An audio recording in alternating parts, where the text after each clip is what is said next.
voltei trazendo outro review de filme de terror neste Monkey Madness 2022.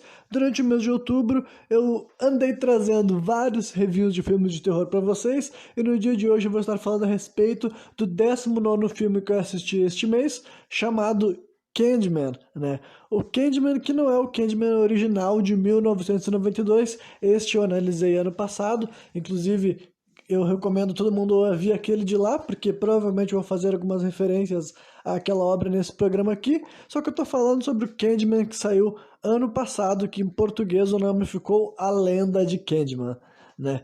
Não sei também por que eles acharam necessário botar todo esse título anterior, no caso só a palavra Candyman, embora eu confesso para vocês que eu não gosto de remakes que usam exatamente o mesmo nome do primeiro filme, simplesmente porque é mais difícil ainda para procurar os filmes, tá ligado?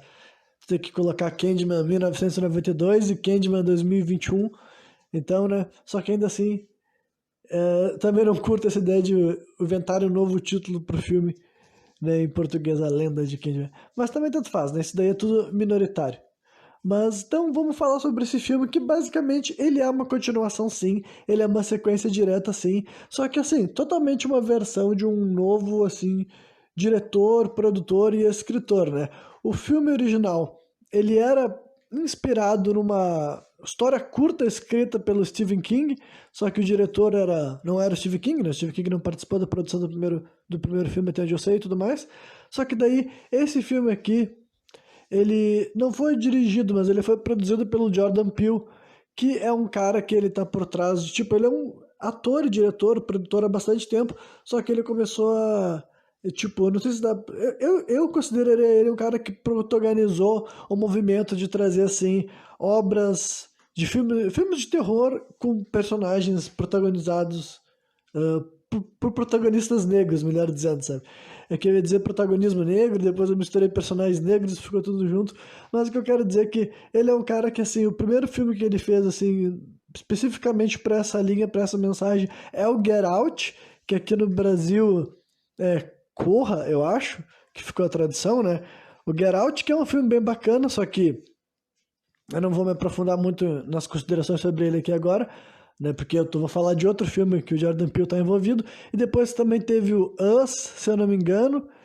E agora esse ano também saiu mais um, que é o Nope, né? E tem esse filme aqui. E eu tô mencionando isso porque é uma coisa que ele mesmo já falou em entrevistas, porque já foi confrontado sobre isso e tudo mais.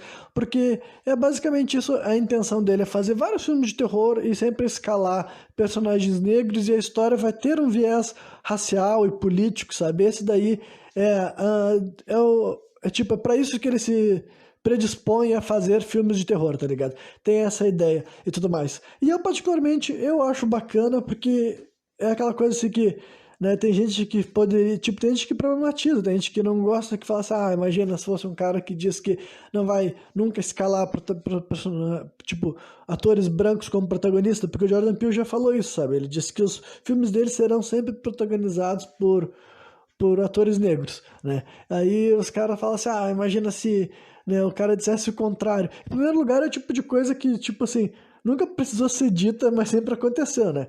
Historicamente falando, por questões assim, né, que tem a ver com a formação da cultura, da estrutura da cultura norte-americana, né? Já que eu tô falando do cinema hollywoodiano, no caso, é evidente que vários e vários diretores jamais dariam papéis de protagonismo para atores negros porque eles sequer enxergavam as pessoas negras como equivalentes a eles, tá ligado? E isso eu tô falando da história do cinema, sei lá, entre 1920 até sei lá, 1960, pelo menos 1980. Depois disso, pouco a pouco, sabe, essas coisas foram sendo transformadas, sabe? Então, tipo assim, existia um período da história que os negros sequer poderiam ter protagonismo, aí depois existia um período na história em que os negros poderiam ter protagonismo, só que nem sempre eles tinham. Tinham as exceções, tinham, assim, os Denzel Washington, os Wesley Snipes, e tudo mais, depois teve o Will Smith e etc e tal, só que ainda é um processo que está acontecendo. Tanto é que o Jordan Peele veio com essa ideia porque existe essa grande lacuna de falta de protagonismo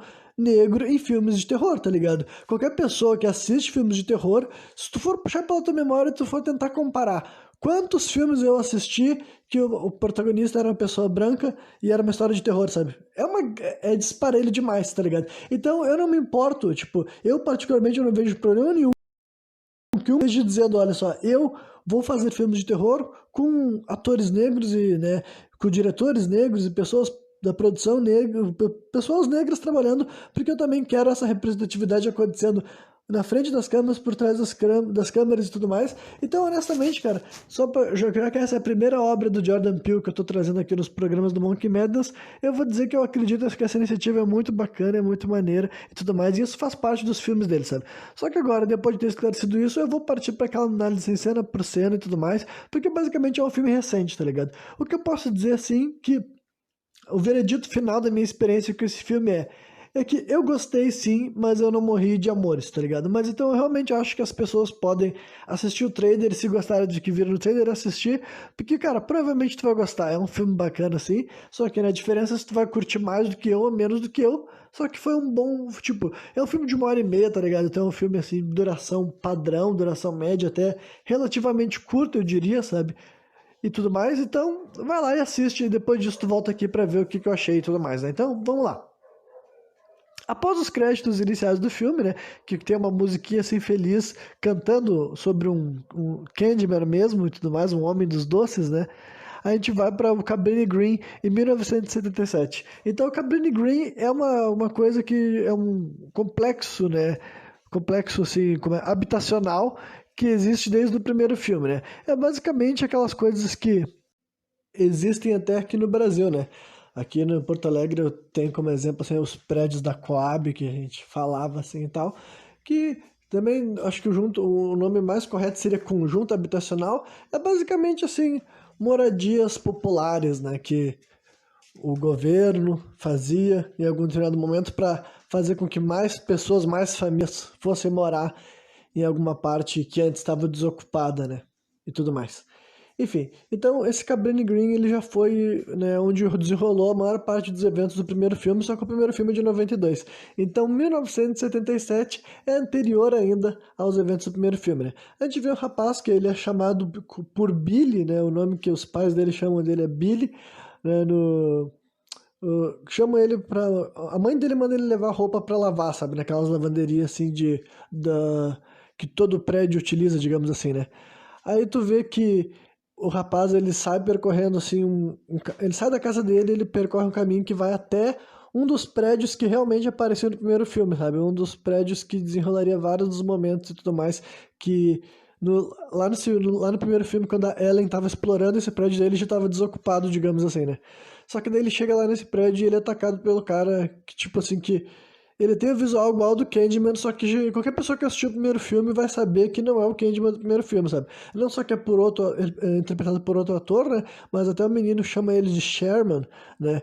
Então, realmente não é o mesmo cara, apesar dele ter a roupa igual, ele também tem um gancho na mão, e ele também, assim, ele sai por um buraco na parede, que também era uma coisa que tinha no primeiro filme e tudo mais, né? Quando a Ellen chega pra explorar e tudo mais. Esse prédio daí que tá em ruínas, ou pelo menos desocupado, né? E daí a gente não vê o que acontece nessa cena, a gente só vê que o guri solta um grito, assim, até a polícia vai. A polícia escuta ele berrando e tudo mais, porque já tinha um cara sendo procurado na região, né? Que era esse sujeito aí, esse Sherman, que seria um novo Candyman, né? Aí aparece o resto dos créditos desse filme, né? Tocando uma música que imagino que seja o tema desse filme, porque toca várias vezes, que eu achei bem interessante, né? É um tema que eu achei bem agradável, bem, tipo, bem remanescente dos filmes da época que final dos anos 80, início dos anos 90, digamos assim, né? E aparece o nome do filme que, mais uma vez, é apenas Candyman, né? Depois disso a gente vê um personagem chamado Troy e o namorado dele indo visitar a irmã dele, né? E o protagonista, que são um casal, né? A irmã desse cara se chama Brianna e o protagonista do filme é o Anthony, né? Aí eles têm alguns minutos, assim, de uma conversa, assim, mais baseada na rotina deles, assim, mundana, sabe? Sem grandes, assim, efeitos porque vai rolar na plot do filme, digamos assim. E daí o Troy fala, vocês querem ver uma história assustadora e tudo mais, e ele conta de eventos a respeito do Cabrini Green, né? que basicamente ele conta uma versão levemente alterada do primeiro filme, que daí tem várias hipóteses diferentes, né? Em primeiro lugar, pode ser porque a história que as pessoas conhecem não é a história verdadeira, porque a história verdadeira, tipo, quase ninguém sabe o que realmente aconteceu lá, né? Nem as pessoas que assistem o filme têm total certeza do que se desenrolou, porque é um daqueles filmes que fica bem naquela história de pode ter paranormal ou pode não ter, digamos assim, né? Ah, e então, né, a versão que as pessoas ficaram sabendo do que aconteceu pode não ser a realidade, ou realmente a história do primeiro filme pode ter sido alterada, visto que, né, não é mais o mesmo diretor, não tem, tipo, não tem qualquer indício que essa história iria manter tipo, todos os eventos do primeiro filme, visto que, por exemplo, já tinha alterado quem seria o Candyman, digamos assim, né? Então, ainda não tinha como ter certeza de o quão ah, tipo, o quanto que ele levaria os eventos do primeiro filme à risca, digamos assim, né? E a história terminava com o suicídio da Ellie, que até onde a gente sabe não aconteceu, né? No final do primeiro filme, pelo menos, o que dava a entender é que ela começaria a matar as pessoas baseado na lenda do Candyman e tal. Ela começaria a ouvir as vozes do Candyman e tudo mais. Então, né, até onde eu sei, no primeiro filme eu não acabava assim com ela realmente se matando, né? Enfim, aí depois, antes do irmão da Brianna lá da casa, dá pra ver que ele dá uma alfinetada no Anthony, que basicamente o contexto desse casal é que a Brianna é uma. Eu não sei exatamente qual é o termo que se dá, acho que ela é curadora, sabe? De galerias de arte, e o Anthony é um pintor, sabe? E eles se conheceram por causa do trabalho, só que depois eles começaram a ficar, então tem aquele contexto assim, daí, não fica com quem tu trabalha e tudo mais, e que dá a entender que o Anthony já tá há um tempo que ele tá parado, então ele tá sendo sustentado pela mulher, entre aspas, digamos assim, sabe? Então isso daí é o pano de fundo dessa história, né? Ah, depois disso a gente vê que o Tony vai fazer pesquisas, né? O nome do cara é Anthony, eu vou chamar ele de Tony algumas vezes, só que na verdade nesse filme, por algum motivo, não chamam ele de Tony em nenhum momento, sabe? É curioso, realmente, acho que a maioria dos filmes que tem um personagem chamado Anthony, a gente se acostumaria a ver ele sendo chamado de Tony, mas nesse filme eu acho que todo mundo, sempre que vai chamar esse cara, chama ele de Anthony. Só que, né, eu quis esclarecer isso. Enfim, o que importa é que o protagonista ele faz pesquisa a respeito dos crimes que a Ellie deveria ter cometido, porque uma das coisas que eles não tinham acreditado é que ela tinha arrancado a cabeça de um cachorro, e isso daí é canônico com o primeiro filme, né? E daí ele faz pesquisa e ele tá sendo, nossa, essa mulher realmente pegou e. Essa mulher realmente pegou e arrancou a cabeça do cachorro, né? E a mulher dele já meio que. Isso daí é bem antes dele ir pra cama e tudo mais, ele vê que a mulher dele já não gosta muito, sabe? E vai ter aquela dinâmica, sabe? Típica de filme de terror, que um dos personagens vai entrar muito aprofundado no lado sobrenatural e o outro vai ficar ignorante a todos os eventos que estão rolando ali, sabe? E não vai acreditar em nada. Até quando seja tarde demais, digamos assim, né? E daí, na manhã seguinte, a gente vê que o Tony tá mostrando uma obra dele pro cara, que daí eu não sei o que, que esse cara é, sabe? Se a esposa dele é curadora, esposa não, né? A namorada dele é curadora, eu não sei o que, que esse cara daí é, o dono da galeria ou financiador de arte, eu não sei qual é o nome que se dá. Mas é um cara que tu vê que é ele que tá por trás do Tony tá escrevendo. Aí, tipo assim, dá pra ver que já dá pra observar alguns caráteres políticos que vão sendo, tipo assim, expostos nesse momento, sabe? Tipo, esse cara daí é um sujeito branco, o Anthony é um sujeito negro, a mulher dele é negra também, a irmã da mulher dele, quer dizer, o irmão da mulher dele também é negra e tudo mais. E daí, esse cara daí chega e tem uma hora que ele fala assim, você tem que mergulhar na história do teu povo, sabe? Aí dá pra ver que tem um momento assim, tá que o Anthony tá falando que, como é que é mesmo assim, que sobre a origem, ele sabe, eu tô me interessando pelo Cabrini Green, sobre a origem desses subúrbios assim e tal, que são criados a partir da supremacia branca. Daí quando ele fala isso, por exemplo, o cara fala assim, gente branca, sabe? Dá pra ver que como se ele estivesse tentando corrigir ou alterar o discurso do cara. Então, né, conhecendo o diretor do filme, não, né? Porque não é ele que é o diretor, mas conhecendo o produtor do filme, saber que ele também participou da escrita do roteiro, essas coisas assim também fazem parte do subtexto dessa obra, sabe? E vai ficar mais claro em alguns outros pontos desse filme, né? Enfim, aí depois a gente vê o Tony fazendo mais pesquisa sobre o passado do Cabrini Green, sobre o dia que rolou a tal fogueira, né? Que é aquela fogueira que a a Ellen entra pra salvar o bebê e tudo mais, e é o que aconteceu aqui também na versão da história. Dizem que achavam que ela ia matar o bebê, mas ela resgatou o bebê e tudo mais, né?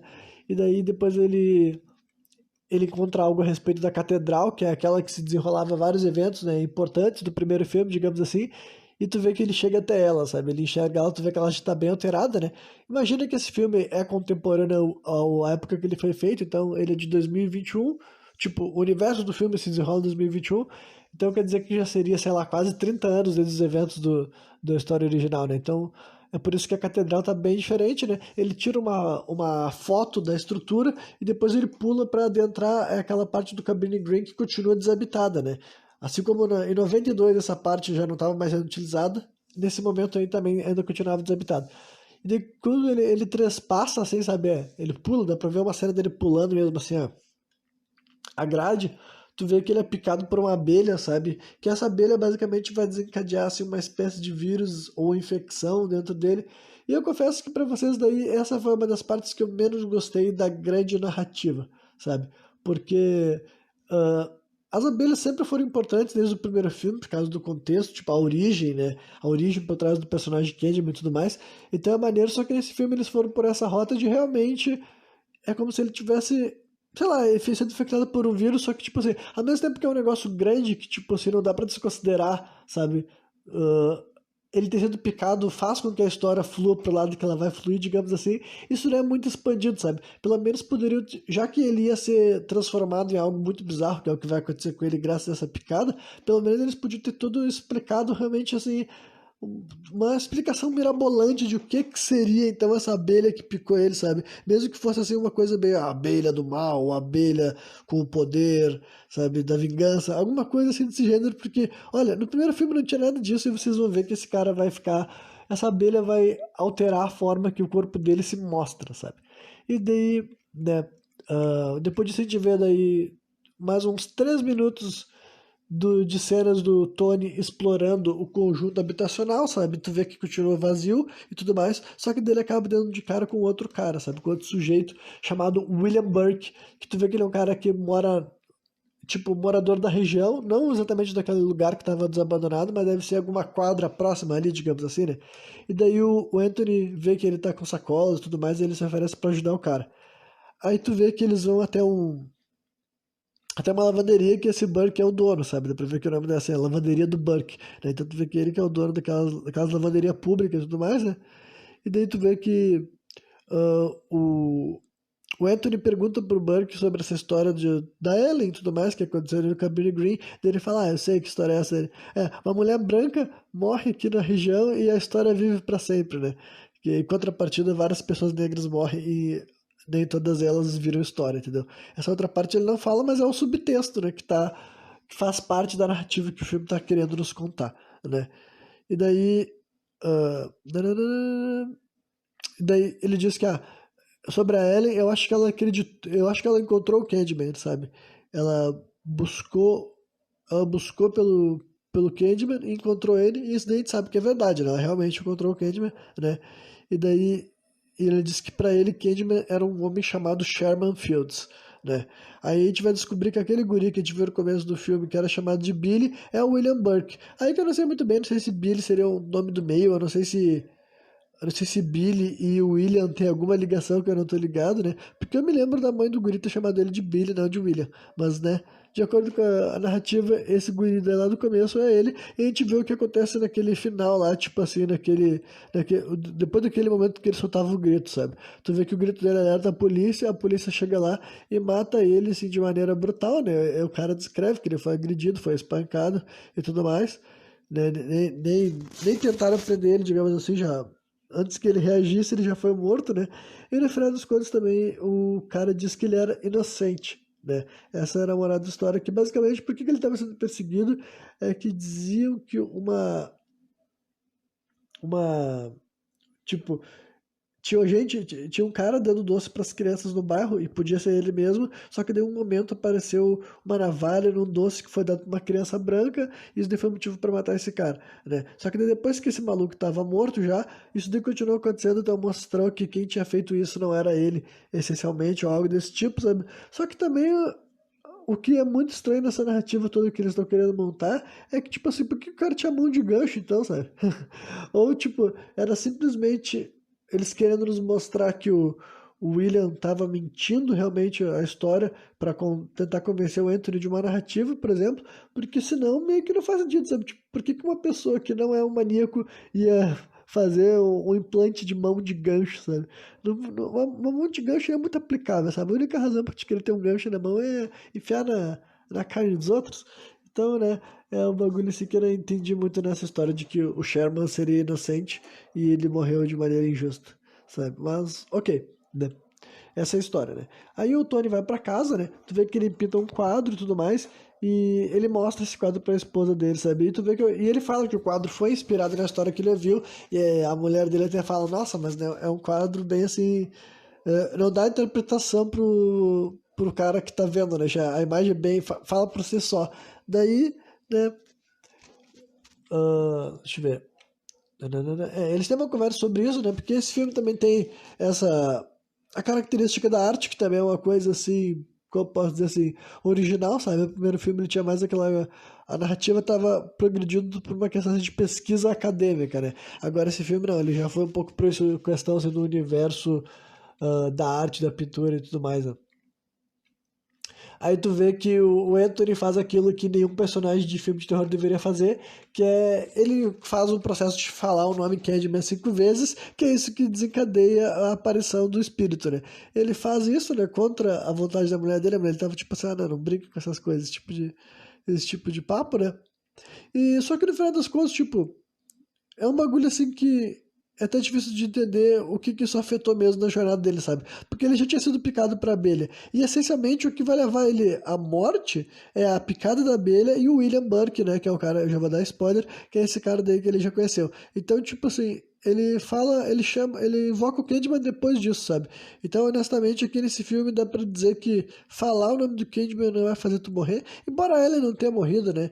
O Candyman, quando tu invoca ele, é meio curioso, né? Algumas pessoas morrem, outras pessoas ele se encanta e tudo mais, né?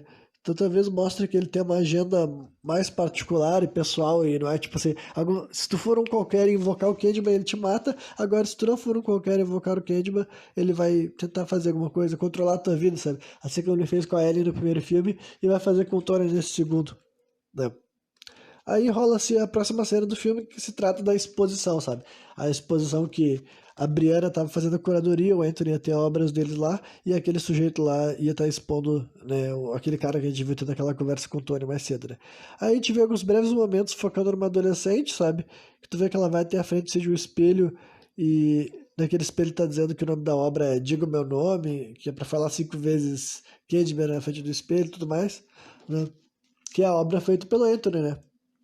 Daí depois disso, assim, começa a desenrolar a cena mais importante dessa, dessa sequência aí nessa exposição, que tem uma crítica, né, examinando assim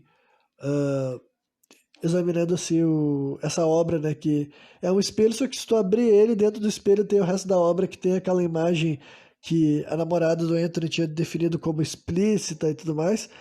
E daí a crítica pega, ela tá assim, tu vê que ela não tá dando muito bola, e o Anthony tá descrevendo com muito assim, tu vê que ele tá gostando muito de estar pintando aquelas coisas, sabe? Ele tá muito interessado pela história do Cabrini Green, do Candyman, tá bem obcecado mesmo, né? E daí a mulher faz até um comentário bem assim, é, eu entendo sobre a natureza do gueto, né? Alguma coisa tipo assim que como é que é mesmo que ela fala? Foi iniciado por pessoas da sua espécie. Daí quando ela fala isso, e mais uma vez, né? Ela é uma mulher branca, ele é um homem negro, né? Tudo isso daí é importante pra história. Aí ele, quando ele escuta aquilo, ele fala assim, como é que é? Daí ela olha pra ele e fala, artistas. Daí ele, ele tem os artistas vão pros lugares, assim, vão pra esses lugares assim que são mais baratos, ela dá uma explicação lá, blá blá blá, música sachê, tá ligado? Mas essa daí foi a história mais importante, assim, que se desenrolou nesse, nesse evento, porque tu vê que basicamente ele não gostou, né? Como nenhuma pessoa gostaria. Aí tu vê que a gente vê algumas cenas dele bebendo, né? Enchendo a cara, basicamente, e depois disso ele tem uns desentendimentos assim com um cara que é simplesmente alguém que estava ali vendo as obras, né? E dá pra ver que o cara conhecia ele ou a mulher dele, porque o cara faz os comentários, digamos assim, e ele já vê com 4 pedras na mão, e ele também já solta assim mais umas críticas também ao cara que era o organizador do evento, sabe? Então tu vê que ele já tava assim, bem incomodado depois de ter ouvido aquelas palavras da crítica, né? E ainda por cima ele já tava bebendo, né? Que sempre ajuda, né? É sempre como botar gasolina no incêndio. Aí depois disso, ah, a gente vê assim, finalmente, né? Acabou de passar os 30 minutos de filme e ia rolar as primeiras mortes sobrenaturais, digamos assim, né? Porque a gente já tinha visto morte nesse filme, eu acho, né? Só que tinha. Tinha a morte do Sherman. Tipo, a gente não viu ele morrendo, a gente só ficou sabendo que ele morreu, mas foi pela polícia, sabe? Não teve nada sobrenatural nisso. Só que seriam as primeiras mortes relacionadas ao Candyman, digamos assim, né? E basicamente quem morre é esse cara daí que era o organizador dessa, dessa exposição, e daí também, e uma guria que tu viu que trabalhava com ele, que eles até falaram assim de, vamos transar aqui, sabe, que eles estavam ali, eles ficaram para trás da exposição para arrumar a bagunça, eles tinham uma conversa ali e tal, daí eles falaram, eles estavam se preparando para transar, só que um deles também tinha falado Candyman 5 vezes, eu acho que é a menina, sabe, por causa que a história tava voltando à vida, digamos assim, né, ela fala Candyman 5 vezes, só que daí esse filme ele vai direto pra ideia do tipo assim, realmente da execução paranormal, sabe? É curioso que o quanto desses filmes que são sequências de filmes antigos, eles optam pelo, tipo assim, realmente falar, então, é definitivamente sobrenatural, não dão brecha para as pessoas ah, pensarem em, tipo, será que isso está acontecendo de verdade ou só na cabeça da pessoa, sabe? Porque basicamente a gente vê assim, tu vê que se tu olhar no reflexo do espelho, tu tá vendo o Candyman matando essas pessoas, né? E a aparência dele também não é muito explícita, tipo assim, por causa dos ângulos que eles nos mostram, não dá pra ter certeza que o Candyman que mata as pessoas é o Sherman, né? O Sherman Fields, que é o Candyman novo, digamos assim, ou ainda poderia ser o Candyman antigo, porque eu esperava que ele poderia aparecer, sabe? Eu esperava que em algum momento o ator Tony Todd poderia voltar interpretando o Candyman mesmo do primeiro filme, com aquela voz dele profunda, que essa é a primeira, eu vou dizer que é a coisa que eu mais estava sentindo falta, sabe? Até agora, nesse filme, nessa primeira meia hora, não tinha feito nenhum callback a esse Candyman original, sabe? E em compensação, o filme original já começava logo de cara com ele falando para nós aquelas frases que honestamente foi uma das coisas que mais me marcaram, mais me fizeram curtir o filme original. É o Candyman em si, sabe? O que pra mim, até hoje, eu vou pensar nele como Candyman, né? O Tony Todd. Mas enfim, aí ele mata, sabe? Ele mata a mulher, né? O Candyman, no caso, mata a mulher com uma cena legal, mata o outro cara, o organizador também, com duas execuções que eu achei maneiras, achei bem feitas. É uma série que se desenrola quase 5 minutos, então ponto positivo pro filme, né? E depois disso a gente vê que a mão do Tony tá cada vez pior, sabe? Por isso que eu defino como uma infecção. A mão dele tá começando a ficar bem asquerosa, criando uma casca, assim, como se tivesse sido uma ferida, sabe? Sendo que ele foi só picado por uma abelha, né? E depois a gente vê que uma mulher, que eu não sei quem é, acho que é só uma personagem minoritária, ela encontra os cadáveres das duas pessoas que foram mortas lá na galeria de arte, né?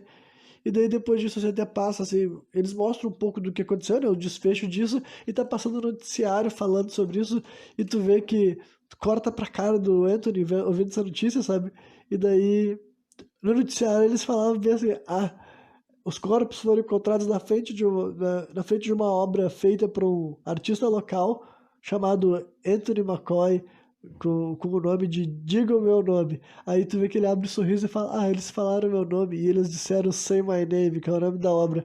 Aí tá tipo assim, ele olha pro lado, tá a namorada dele e o Troy, né, que é o irmão da namorada dele, o cunhado dele, digamos assim, os dois olhando pra ele com uma cara de que, tipo assim, mano, tu tem noção de que tu acabou de ficar feliz ouvindo uma notícia que envolve duas pessoas terem sido mortas?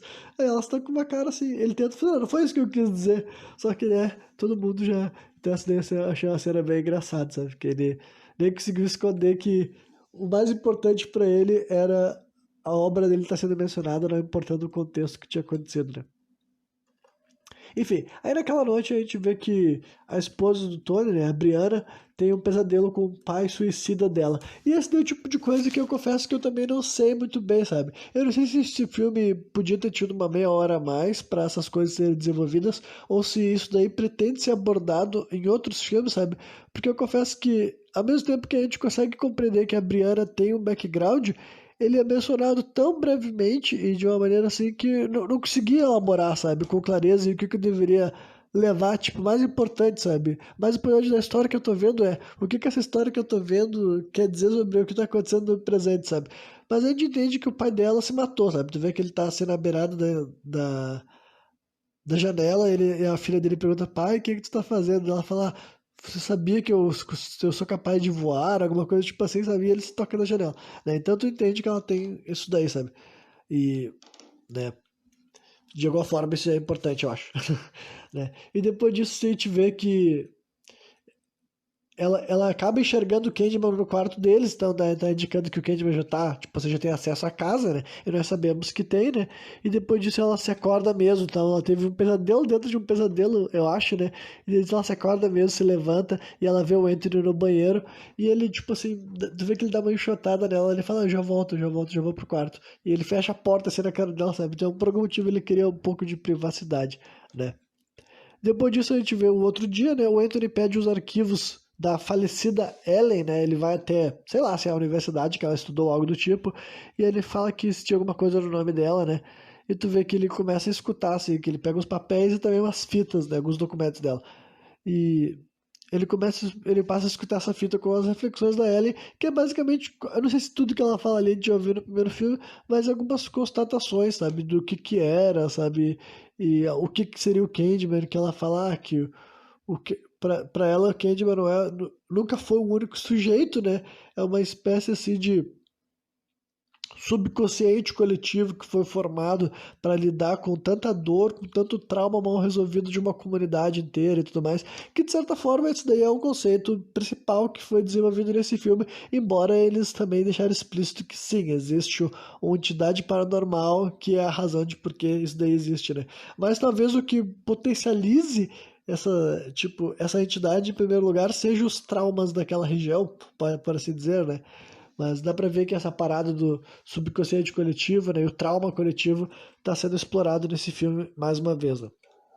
Aí o Tony ele tem um breve momento assim, tipo de terror dentro do, do elevador, sabe? Porque bem no momento que a fita começa a falar que a Ellen estava assumindo que ela começou a alucinar, digamos assim, porque ela disse, eu admito que a ideia de ter sugestionado a começar a enxergar um fantasma é uma ideia muito poderosa, que não sei o que lá.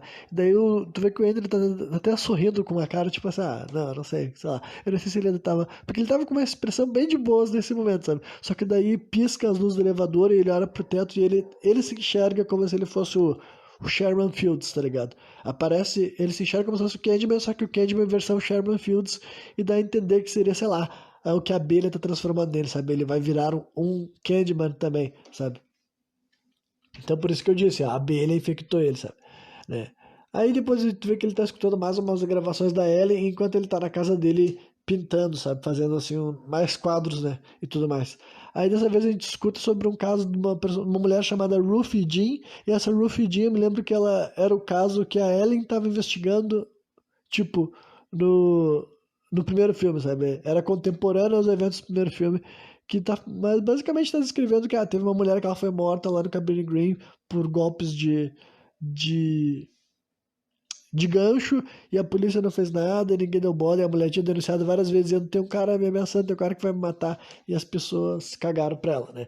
Que é basicamente isso que era também sobre o primeiro filme, sabe? Denunciar como a polícia não se metia nesses bairros assim, a não ser quando eles mesmos iam cometer violência, tá ligado?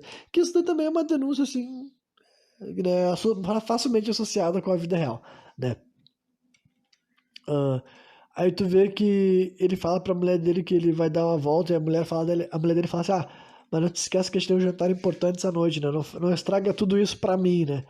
E daí tu vê que a mão dele segue piorando. Agora a mão dele inteira já tá infectada, digamos assim, sabe? Tá com aspecto claramente assim, tipo assim, cara, tu devia ir no médico. E ele vai ir no médico eventualmente, né? Só que basicamente ele nos mostra, tipo, nem tem uma cena dos médicos falando o que tá acontecendo, sabe? Acho que o médico só falou pra ele, toma antibiótico 3 vezes por dia vai ficar bom, sabe? Manda ele tomar amoxicilina, né? Enfim.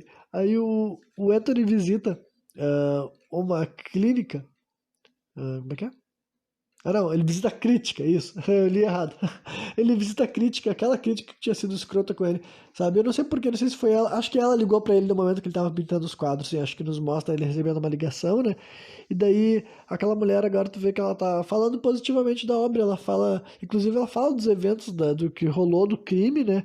E fala que agora, depois daqueles eventos, eu acho que a tua obra vai ser, tipo assim, eterna. Tipo, antes dela falar isso, ele até questiona ela, ele fala assim, não, mas eu não tenho nada a ver com aquilo. E ela fala, não, eu não tô te acusando, né? Mas eu acho que agora a tua obra vai ser eterna, e tu vê que ele abre o sorrisão de novo. Então, né, apesar de ser, nunca ser a primeira, tipo assim, algo que tá no primeiro plano da obra, dá pra ver que o Anthony tinha umas características, assim, ah, não sei se dá pra definir assim como narcisismo, sabe? Mas dá pra ver que quando o assunto era ser aclamado, ser elogiado, ele não, ele estava disposto a muita coisa, sabe? Ele não se importava de, tipo assim, se, se rolar uma tragédia e no meio dessa tragédia isso beneficiar ele, isso não era algo que incomodaria ele, digamos assim, sabe? Só que daí, basicamente, ele acaba tendo uma divergência também com a mulher, porque tu vê que a mulher quer agir como se ela entendesse mais do que ele sobre a questão artística da parada, e ele já entra assim com uma explicação mais profunda, tipo, sobre como que surgiu, como que e por que que existe as comunidades periféricas em primeiro lugar, sabe? E daí depois a mulher pede, ela fala, me dá licença que eu vou no banheiro, e daí ele fala assim pra ela, se tu quer realmente participar desse, desse movimento, sabe? Se tu realmente quer sentir a minha obra, tu tem que falar Candyman 5 vezes na frente do espelho. Aí fica um bagulho assim que, né, nunca é explorado se ele já tinha noção do que ele estava fazendo, sabe? Se ele já tinha noção de que as pessoas estavam morrendo porque, tipo, em primeiro lugar porque ele invocou o Candyman, ou porque ele estava sugestionando o Candyman matar, sabe? É um bagulho que fica ambíguo. Ou se essa é a função da abelha que picou ele, sabe? É propagar o nome do Candyman, né? Todas essas coisas daí são possibilidades, eu diria. Mas enfim, indo adiante, a gente vê duas breves cenas. Primeiro uma da Finlay, esse é o nome da mulher que, quer dizer, sobrenome, né, da mulher que é essa crítica de arte, no banheiro se encarando no espelho, só que eu acho que não mostra ela falando Candyman. Eu não tenho certeza, mas pelo que eu me lembro, ela não chega a falar o nome do Candyman nesse momento aí não, né? E depois disso a gente vê a esposa do Tony, fazendo alguma coisa, tipo assim, da rotina dela, do trabalho dela. Esse filme tem alguns momentos assim que eu confesso que, honestamente, eu não entendi o que eles representavam pro esquema mesmo, sabe? Mas, prosseguindo, né? Aí a gente vê que o Anthony tá sentado ali esperando a mulher lá na sala e ele começa a fuxicar naquela ferida ali do braço dele e tu vê que ela tá cada vez pior. Aí ele se levanta pra ir atrás da mulher, só que daí quando vê ele dar de cara, ele olha no espelho e ele começa a enxergar o Candyman no reflexo dele, sabe? Aí ele começa a se examinar e tudo que ele faz, o Candyman dentro do espelho age da mesma maneira que ele, então, tipo assim, vai aumentando essa ideia de que ele que ele está se transformando num Candyman também, sabe? Daí a mulher vê que ele tá se encarando no espelho, ela chega bem assim, ah, tá tudo bem. Daí ele olha e enquanto ele tá falando com ela, dá pra ver que ele tá enxergando o Candyman no espelho atrás da mulher, lá dentro ainda do banheiro, sabe? De outro banheiro que é onde a mulher tá, sabe?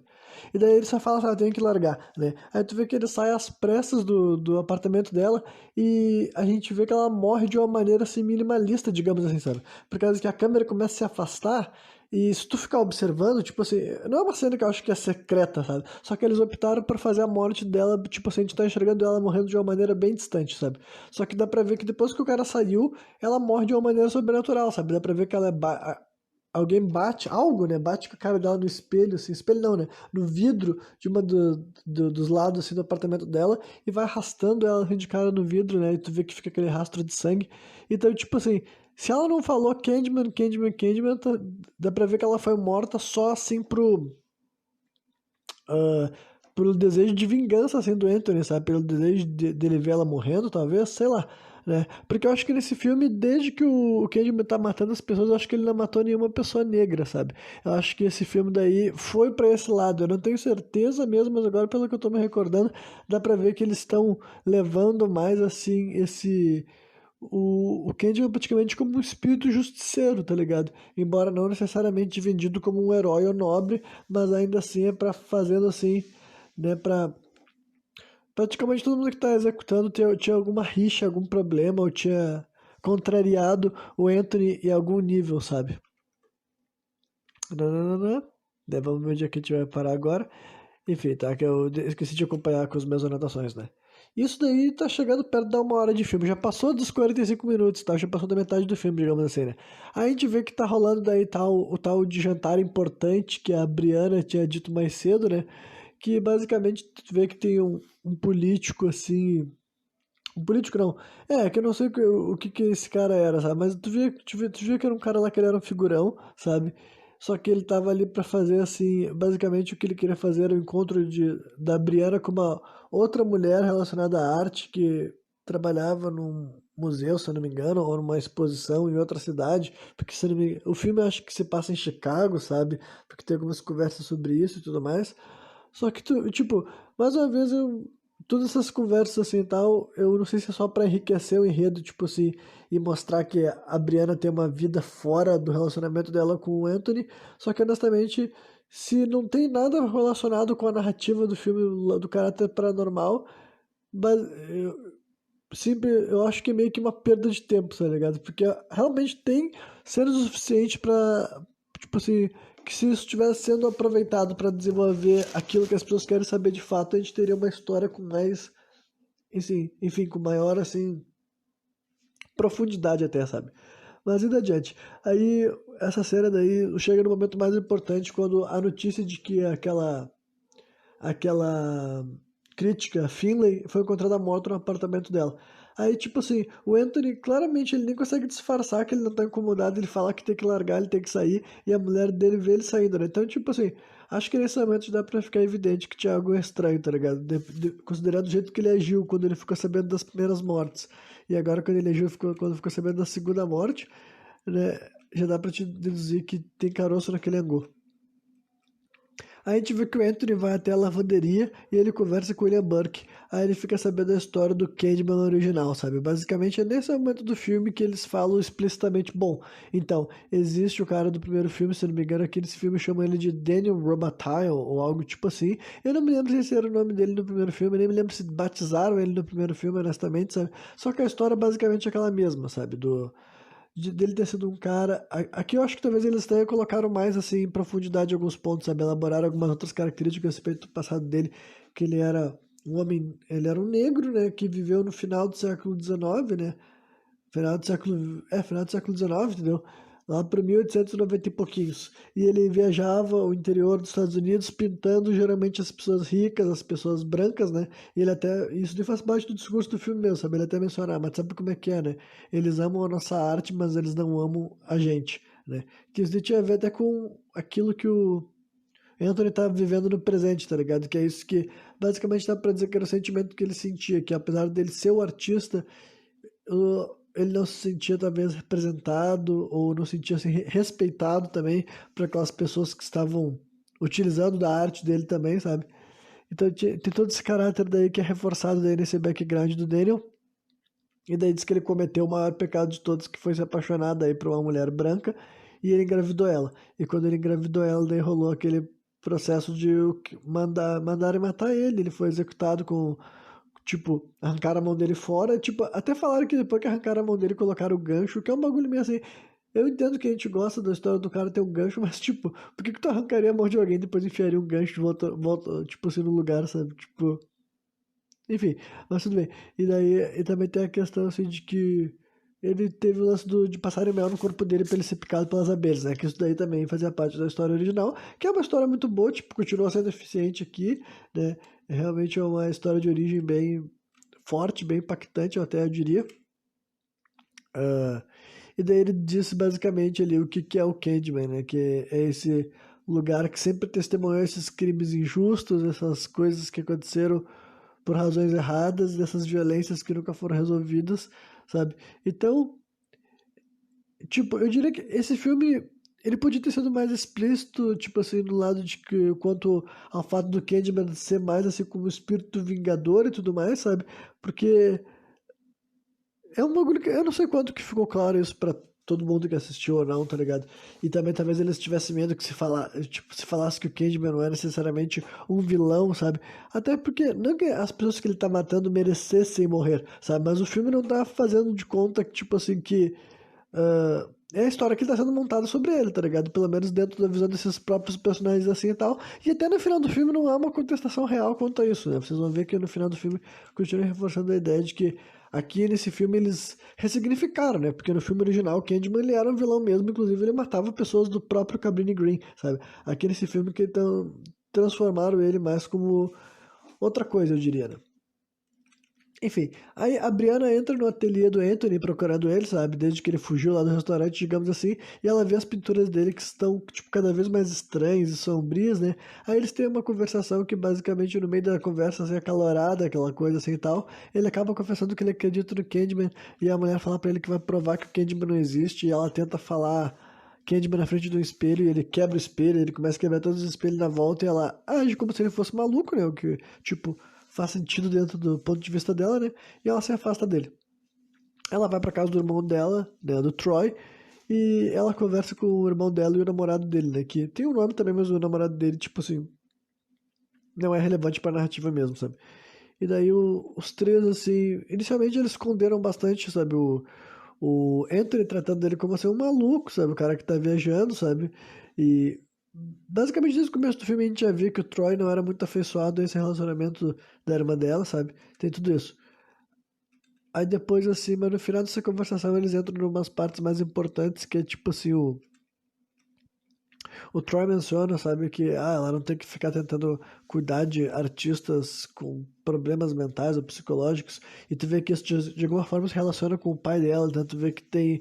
Enfim, tem essas camadas aí, sabe, que a gente conseguiu ver um pouquinho, mas podíamos ter visto um pouco mais, eu diria, sabe? Ah, e depois até ele fala bem assim, ah, ele diz pra ela assim, mas por favor, só não vem invocar esse tal de Candyman aqui em casa. Daí a mulher fala assim, mas quem diabos invocaria esse sujeito, né? Aí vai pra uma cena que é simplesmente assim, tipo, é basicamente assim, uma cena de morte, de violência gratuita, sabe? E eu gosto de violência gratuita, pra mim tá tudo bem, sabe? Né? Que basicamente é uma cena que mais uma vez envolve pessoas brancas, né? Dessa vez especificamente meninas brancas sendo mortas pelo Candyman no banheiro, sabe? É aquela adolescente que a gente tinha visto ela lá na exposição, tipo, no começo daquela cena da exposição e tal, que a Brianna tinha organizado e tinha a obra do Anthony, a câmera tinha focado numa adolescente que agora que ela ia voltar em cena, e tu vê que é aquela adolescente estereotipada, sabe, de só querer festas, curtição e ser meio escrotinha e julgar as pessoas por causa da aparência e tudo mais. E daí ela tá rodeada de outras adolescentes, assim, todas brancas e todas fazendo comentários questionáveis sobre a índole ou as condutas pessoais delas.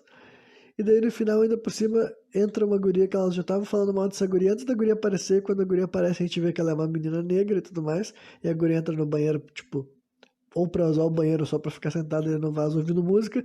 E enquanto essa guria tá aí, todas as outras meninas são mortas, sabe? A gente vê que, tipo, elas falaram Candyman, Candyman, Candyman, por causa que elas são essas meninas que falam, vamos fazer essa brincadeira, sabe? Então, elas, tipo, é uma cena, assim, basicamente, assim, mais uma vez, não tem nenhuma não progride nenhum ponto da narrativa, sabe? Não dá mais profundidade para nenhum ponto da história, sabe? É simplesmente uma cena de violência gratuita, daí, como eu falei, eu gosto de violência gratuita, para mim, serve, né?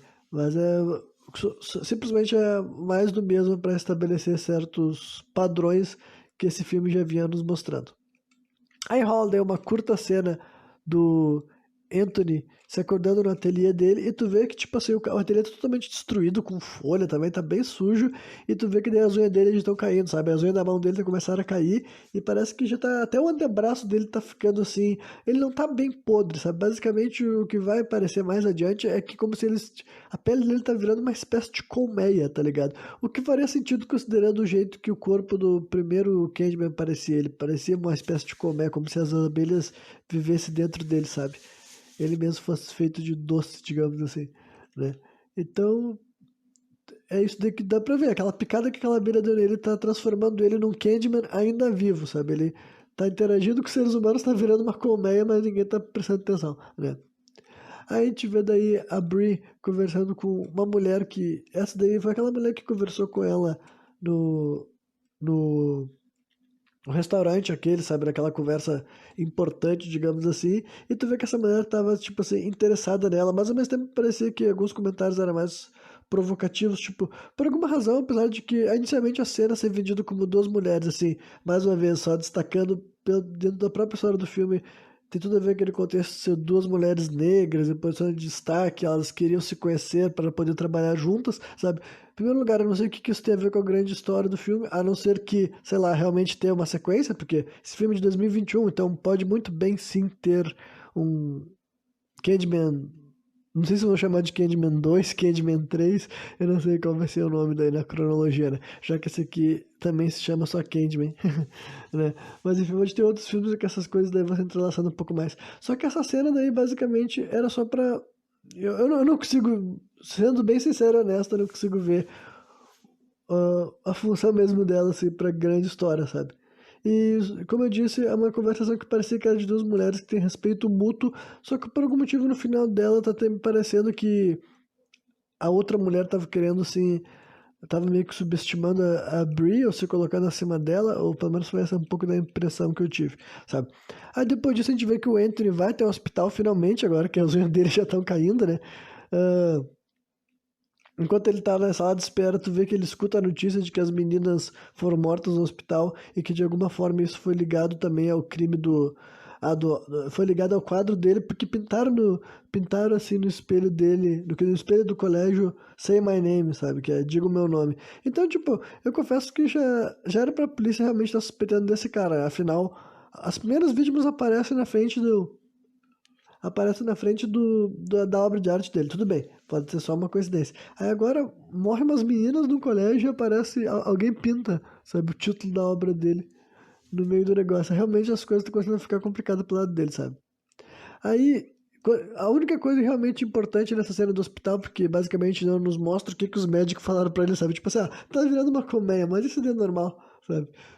A única coisa que importa nisso daí é que ele descobre que ele nasceu nesse hospital, que esse é um hospital perto do Cabrini Green, e ele tinha achado a vida inteira que ele tinha vivido numa região com mais grana, e daí ele vai visitar a mãe dele, né? E daí a gente tem assim, isso daí tá um pouco mais de uma hora de filme, então dá pra dizer que ele já tá se encaminhando pro final, sabe?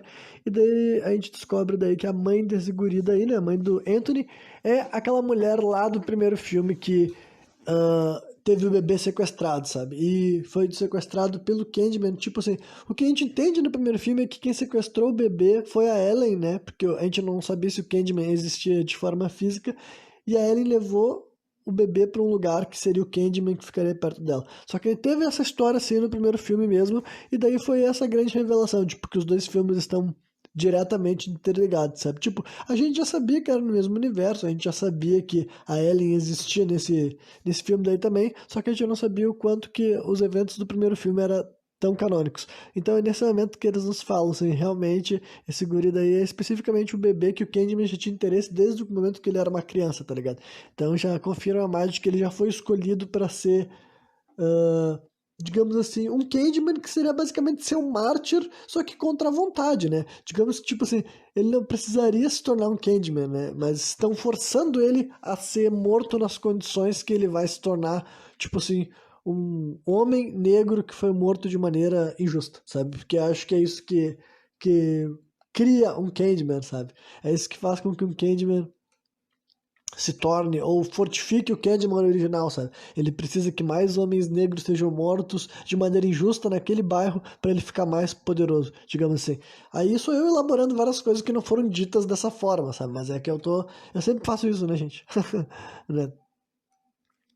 Então, né? Aí basicamente tu vê que ele fica bolado com a mãe dele, sabe? Porque a mãe dele nunca tinha contado isso pra ele, é só aquelas coisas assim, tipo. Ela disse que a gente viveu naquele lugar durante os 2 primeiros anos da tua vida, mas tu cresceu aqui é onde foi a nossa vida, sabe? Eu saí do Cabrini quando tu era um bebê, aí tu vê que ele tava meio que bolado, e ele retorna pra esse complexo habitacional, sabe? Lá então onde se desenrolou os eventos do primeiro filme de novo, né? Aí a gente vê que tem umas luzes piscando num dos apartamentos assim, e ele entra nesse apartamento, né? Depois disso a gente vê que o Troy e a Brianna, né, a Brianna e o irmão dela, chegam até o apartamento deles lá do casal, né, para pegar as coisas e tudo mais, e a Bri estranha que não acha o Tony em lugar nenhum e tudo mais, faz ligações para ver se ele deveria estar num dos lugares que ele poderia estar e acaba não encontrando. E daí ela vê o endereço ou o número da lavanderia do William Burke e ela vai até lá, né? E ela visita logo, tipo, a próxima cena já é ela visitando a lavanderia e no final das contas ela é sequestrada, sabe? Tu vê que daí é outro plot twist, digamos assim, né? Embora não fosse assim, não tinha por que achar que o William Burke era um cara do bem, entre aspas, né? Só que daí é a confirmação de que ele é um, tipo, se ele sequestrou uma pessoa, ele tá fazendo algumas coisas meio questionáveis, na verdade. E daí a gente vê mais um flashback do dia que o Candyman, versão Sherman, sabe, matou a irmã do William, sabe? E daí foi mais no estilo clássico da maldição. Tu viu que ele tinha uma irmã chamada Sabrina, que tava fazendo uma brincadeira no banheiro, e a brincadeira era falar Candyman, Candyman, Candyman, Candyman, e daí ele abriu a porta do banheiro e a irmã dele tava morta. Então tu vê que esse é um cara que, tipo, um dos homens foi morto, digamos que por causa dele, sabe? Talvez seja o sentimento de culpa que ele sente dentro dele, sabe? Porque, ele gritou, a polícia chegou e matou o cara e tudo mais, né? Mas depois ele também viu gente ser morta por causa do Candyman, e daí, essa daí então foi a pessoa negra que o Candyman matou, é verdade. Então essa daí é a primeira vez nesse filme, eu acho que tinha mostrado. Só que, né, também não é o Candyman, tipo, de agora, sabe? Esse daí é o Candyman de 1977, talvez. Então, né, talvez tenha mudado ao longo do tempo o tipo de pessoa que ele poderia matar. Tipo, se poderia matar não, mas ele preferia matar, talvez. Tem isso, né? Mas vamos lá. Então ele matou o Candyman matou a irmã desse cara quando ele era criança, né? Aí a gente vê que os três estão naquela catedral que também apareceu no primeiro filme e tudo mais, né? Aí tu vê que o Burke diz que ele foi batizado naquela igreja ali e tudo mais. E tu vê que ele faz uma ligação pra polícia dizendo que tem um homem maluco com um gancho nas mãos matando pessoas nos arredores do Cabrini, né? E tu sabe que não tem, ou melhor dizendo, não deveria ter, né? Então já é basicamente mostrando que ele tá criando um cenário, aquilo que eu já descrevi pra vocês que é o que vai acontecer na verdade, sabe? Ele vai transformar o Anthony em mais um Candyman, né? Ou mais um sacrifício pro Candyman, talvez, né? Aí tu vê que ele arranca o braço do Anthony fora, né? O braço, tipo, nesse momento o Anthony já tá praticamente virando uma colmeia humana, sabe? Como eu falei, o aspecto dele tá muito difícil de tu acreditar que é qualquer outra coisa, sabe? Então eu gostaria muito que eles tivessem ter elaborado mais sobre aquela picada da abelha. Mesmo que fosse algo meio exagerado, porque, tipo, a própria manifestação da picada já é exagerada, sabe? Tipo, e eu não importo o que seja, sabe? Eu só gostaria que tivesse mais coisas pra mim, né? Conceitualmente pra me divertir, né? Enfim, aí ele arranca o braço do cara fora assim com serrote, sabe? Numa cena até bem gore, embora esteja com bastante sombra pra a gente não enxergar tão bem assim, né? E tu vê que o Anthony já tava meio que em transe, tá ligado? Essa é outra coisa que eles não desenvolveram muito, sabe? Se teve uma ritualística, tipo, se tem um processo meio que de bruxaria, ou só, sei lá, de possessão demoníaca, sabe? Algo nessa linha, mas tu vê que o Anthony, ele não tava resistindo, sabe? O cara não tinha amarrado ele lá, tipo, ele deixou o cara arrancar o braço dele, tu olhava na cara dele, sabe? Era claramente a expressão de ser humano que não tava sob o seu controle das suas faculdades mentais, sabe? Tu vê que a Brienne não consegue escapar porque ela sempre tava acorrentada, sabe? Ela tava ali pra ser uma testemunha, digamos assim, ela deveria também, tipo, ela deveria contar basicamente o que aconteceu, o que ela viu, sabe? Embora ela não pudesse, eu não entendi, tipo, eu sei que ela era pra ser uma testemunha, mas é difícil explicar como é que ela contribuiria para a narrativa do Burke, sabe? Enfim, aí tu vê que ela foge, assim, tipo assim. É que tem mais uma coisa no final do filme, ele fica ainda mais difícil de interpretar, eu acho, né? Porque basicamente tu vê que ela foge do Burke, né? Que o Burke, tipo, corre atrás dela, eles passam por uma cena assim, numa correria, e no final a gente vê, primeiramente a gente vê que ela mata ele, sabe? Tipo, ela tenta bater nele com o sarrafo quebra, cai da mão dela, só que daí ela tava com uma caneta, se eu não me engano, sabe? E ela golpeia ele, inclusive, com vários e vários golpes. Se eu não me engano, 10 ou mais golpes, o que é, tipo assim, muito exagerado, eu diria, né? Considerando que ela mal conhecia esse cara, não é como se ela tivesse com ódio dele, sabe? Mas enfim, aí ela pegou e assassinou ele, só que daí fica mais difícil de entender ainda, porque aparece o Anthony nesse momento e ele tá, tipo, com o gancho na mão, ele tá vestido com o casaco já de Candyman e tudo mais, sabe? Só que dessa cena toda mesmo daí é difícil de entender, porque, tipo, tu vê que é como se ele tivesse pra morrer, só que daí a polícia chega. E a polícia chega e baleia o Anthony nos braços dela. Só que daí, tipo assim, eu não entendi se o William Burke existia mesmo de fato, sabe? Porque as únicas pessoas que interagiram com ele foi o Anthony, e quando o Anthony viu ele, tava só os dois sozinhos. Eu acho que todas as cenas que eles conversaram, não tinha nenhuma outra pessoa interagindo com eles. E depois foi essa mulher daí, né, a Brianna. Então eu não sei se o William Burke já não era, tipo assim, também uma espécie de fantasma, sabe? Um emissário do Candyman, sabe? Não um ser humano. Não sei mesmo se é isso daí que esse final do filme quer dizer. Mas basicamente o que acontece é que a polícia chega e mata o cara pra mostrar, assim, que, tipo, eles já tinham recebido uma denúncia, sabe, anônima de um cara com um gancho na mão matando as pessoas. E já tava rolando a história, tipo, já tinha crimes, né, que faziam acreditar que existia um ser humano que tava decapitando as pessoas, degolando as pessoas, né, mutilando as pessoas com um gancho.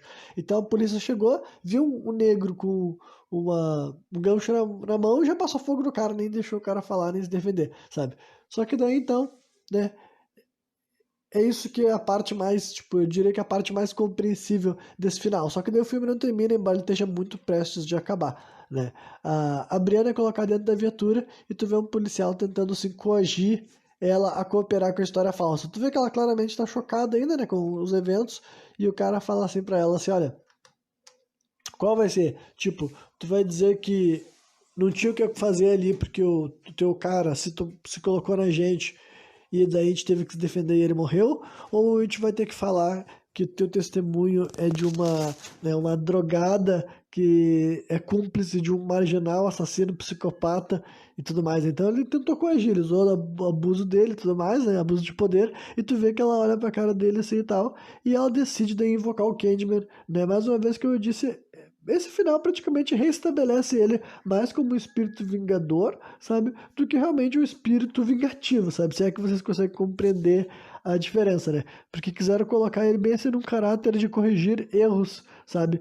Embora, né, é aquela coisa, o William Burke que fez todo um esquema para colocar o Anthony naquela posição, só que né, não justificava a polícia chegar já atirando nele, sabe? Então tem todas essas coisas daí pra, né, legitimar, digamos assim, a atitude da Brianna, que basicamente ela consegue falar com o espelho, ela fala pro cara, deixa eu me ver no espelho, que daí eu te coopero com qualquer história que tu quiser. Aí primeiro o cara nega, depois o cara aceita, daí ela fala Candyman, Candyman, Candyman, Candyman, e literalmente desencadeia. E inicialmente parece que o novo Candyman seria sim o próprio Anthony, sabe? Ele primeiro mata os policiais que estavam lá dentro, né? Essa daí, inclusive, deve ser algumas das. Se passam as cenas de execução mais maneiras desse filme, na minha opinião, sabe? Depois ele sai de dentro do apartamento que ele tava, mata os policiais que estavam ali de fora do carro, e depois ele fala um pouco com o. Como é que é mesmo? Com o policial que tava dentro do carro com a Brianna, sabe? E daí é a primeira vez desse filme que rola aquela coisa, a interação típica do Candyman original, sabe? Que é aquela voz assim, ecoada e profunda, grave, praticamente dentro do interior da mente das pessoas, sabe? Como se ele falasse por telepatia, sem mover a boca e tudo mais. Então, rola isso daí, só que ainda tá com o aspecto do Troy, né? Troy não, do aspecto do Anthony, né? Com aquela parte meio colmeia, meio homem assim e tal. E daí ele acaba executando daí esse último também, esse último policial que estava dentro do carro. E daí ele sai assim em direção ao beco. Na verdade, o cara sai do carro e corre em direção ao beco. E ele vai lá matar o cara no beco. Só que daí quando ele tá fazendo isso, né, a Brianna sai do carro e vai lá ver ele matando esse cara. Só que daí depois que ele executa, né? Depois que o Candyman tá executando esse último cara, tu vê que ele tá com enxame assim de abelha na cara dele, que mal dá pra enxergar ele. Aí nesse último momento, literalmente na última cena do filme, ah, quem a aparência do Candyman é a do Candyman original, sabe? É o ator Tony Todd, né? Eu acho que esse é o nome dele, senão eu tô errando todas as vezes que eu pronunciei, mas tô tentando acertar, eu juro, né? Mas é o ator do filme original que ele volta só pra fazer a cena final, que eu esqueci de anotar a frase específica, mas se eu não me engano ele fala assim, espalha o nome, espalha a palavra, sabe? Que daí, é esse momento que deixa mais a entender que todos os outros Candyman não são, tipo, literalmente o Candyman, sabe? O verdadeiro, que, tipo, o original ainda é o verdadeiro e tudo mais. Então, tipo assim, é um sentimento que me deixa meio mistos, tá ligado? Porque eu realmente gostaria de ter visto mais desse personagem, sabe? Eu não sei se isso daí é um sinal de que, quem sabe, se tiver uma continuação, ele aparece mais alguma vez, sabe? E ao mesmo tempo que eu entendo eles quererem trazer um novo ator, dar protagonismo para um novo ator e tudo mais, só que, né, eu gostei muito do, tipo, do personagem, né, interpretado por esse ator daí e tudo mais, e eu gostava também do conceito dele, que, tipo, era uma das coisas que eu achei que o filme original tinha de ponto forte, que tu conseguia ir adquirindo assim, até uma afeição pelo vilão, tá ligado? Porque ele tava presente na história desde o começo, sabe? Tu escutava a voz dele, as palavras dele e tudo mais, sabe? Então tu ia sabendo mais sobre quem ou o que era o Candyman desde o começo. Aqui nesse filme daqui, eles foram pra outra rota, a rota original, digamos assim, e ainda assim conseguiram se ligar com o filme original, principalmente na segunda metade, né? Que as plots todas são, né, relacionadas todos os plot twists são relacionados ao filme original, sabe? Mas, em resumo, eu gostei, sabe? Eu achei o filme bacana. Como eu disse lá no começo, antes de fazer toda a minha análise cena por cena, só não é um filme assim que eu fiquei assim, nossa, achei muito foda, fiquei encantado, sabe? Mas que eu gostei, sabe? Do começo ao fim, tava me entretendo, algumas coisas me pegavam mais, algumas coisas me pegavam menos. Eu tentei mencionar aqui as coisas que eu achava que a gente podia ter deixado de lado para aprofundar os pontos mais interessantes. E esse aqui é um dos filmes que eu até acho que poderia ser mais longo, sabe? Vocês ouvem bastante eu dizendo que um filme poderia ser mais curto. Esse aqui é um filme que, tipo assim, se ele tivesse meia hora a mais, só que, claro, uma meia hora bem feita, eu acho que ele poderia ser um filme ainda melhor, sabe? Porque tinha elementos, tinha pontos da história que, se as pessoas por trás do filme quisessem mostrar mais a respeito, assim, sabe, dessa história da família da Brianna, ou daquela história da abelha, porque eu falei pra vocês que eu fiquei o tempo inteiro querendo entender a moral dessa abelha, sabe? Enfim, ou até mais flashbacks, sabe, sobre a própria vida do, como é que é mesmo, de quem foi o Candyman original. Inclusive eu fiquei sabendo que, pra começar, tem duas sequências do Candyman que eu não sabia, tipo, esse aqui não seria então a continuação. Ele é a continuação do primeiro filme, porque basicamente ele só adota o primeiro filme. Mas eu fiquei sabendo que tem outros dois filmes da franquia Candyman que foram feitas entre anos 90 e anos 2000, só que eu não sabia antes de ter assistido esse filme, tá ligado? Só que o ponto é, que é o seguinte, eu fiquei sabendo que o diretor do filme original já quis fazer uma sequência do primeiro, que era um prequel, sabe? Um filme que se passava antes, no caso, e seria de contar um pouco mais da história do Daniel Hatabil, esqueci agora o nome dele, né, que é o cara que é o Candyman original, digamos assim, com a história, quando ele era vivo e tudo mais, com essa história que ele teve, e também, tipo, como essa mulher branca que ele tinha tido um relacionamento naquela época, era, tipo, a Ellie era a reencarnação dela, que isso daí era um bagulho que dava, tipo, era revelado no primeiro filme, né? Dava pra te entender porque que ele era obcecado por ela desde o começo, porque ela é como se fosse ela é a reencarnação da mulher que um dia ele amou quando ele estava vivo, que quando ele estava encarnado na Terra.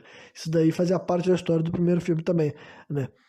Então, tinha essa história que parecia uma história interessante. E outra história que interessante que esse filme explorou só nos créditos é que nos créditos, assim, enquanto tá subindo as letras, né?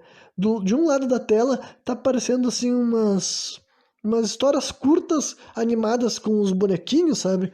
E basicamente o que eu consigo compreender é que ali mostra cinco homens negros diferentes que foram mortos de maneiras injustas e contribuem pro Candyman, sabe? Eu não sei se mostra a história do próprio Candyman original e outros quatro, ou se são cinco diferentes. Dá pra ver um que era um cara que tava andando de bicicleta e mataram ele, e dá pra ver alguns que foram mencionados no próprio filme, dá pra ver, tipo, a morte do Sherman, sabe? O Sherman Fields, que a gente viu morrendo no filme também, sabe? Então, e se eu não me engano, também tem a do próprio Anthony, né? Então aí nesse filme já tá mostrando, assim, que várias dessas histórias, né? Tipo, se o filme tivesse uma meia hora a mais e desenvolvesse um pouco mais essas coisas que só mostraram nos créditos no próprio filme, eu também acho que poderia ter sido bacana e melhorado o filme ainda mais, sabe? E deixado a obra ainda mais maneira, mas, né, eu realmente achei interessante, eu realmente gostei e gostaria de ver mais um filme, né, continuando, expandindo esse universo, essa franquia. E é isso aí. E quem me viu até o final, espero que tenha curtido. E amanhã, ou depois de amanhã, quem sabe, eu tô de volta trazendo o meu penúltimo review desse Monkey Madness 2022. Valeu!